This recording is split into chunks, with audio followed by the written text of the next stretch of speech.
Some U.S. companies are stepping up to make this world a better place. Here to show us how is oceanographer and environmentalist Philippe Cousteau Jr. Most Americans are trying to recycle, but is the system failing? Angie, unfortunately, a lot of the things that we put into those blue recycling bins don't end up being recycled. They end up in landfills, or worse, the environment, or even ultimately the ocean.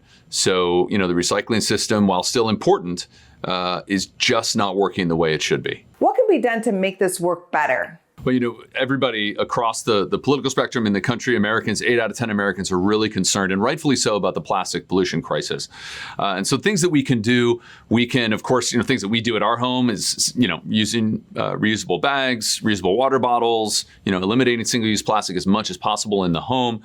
But an action also that you can do right now is send a message to Congress that we need a scalable, consistent national approach to recycling, what we call extended producer responsibility, or EPR legislation. And I partnered with S.C. Johnson in order to launch a movement called Join Zuzu, which is about an adorable little hermit crab that ends up using some plastic as a shell, which I've actually seen. And so at joinzuzu.com, we have developed a petition where the public right this second can go and sign. It's simple and easy thing to do to send a message to Congress, and S.C. Johnson and partners will work to send that message and say, we need a national, consistent, scalable solution to recycling in order to fix the system. And, there's a lot of bad news in the world today, Angie, but the good news is this is a problem that we can solve, and the solutions that we know exist, like EPR legislation, works. Is this realistic?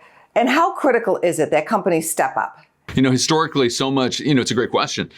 Historically, so much of the responsibility has been, I feel like, foisted on the consumer, but companies also need to be responsible for the life cycle of the products that they create and whether or not they're even recyclable in the first place. And you look at places like British Columbia that had a very low actual recycling rate. When they established EPR legislation, their recycling rate went over 75%. That's real meaningful change and real meaningful progress. Now, there are some states in the U.S. that have EPR legislation.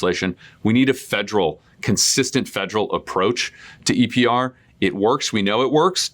But we need the public to send a message that they care and that they want this kind of change. And that's what Join Zuzu and joinzuzu.com, where they can sign a petition, is all about. Nice to have you on our show today. Many of us grew up watching Jacques Cousteau. Thanks for having me. It was great.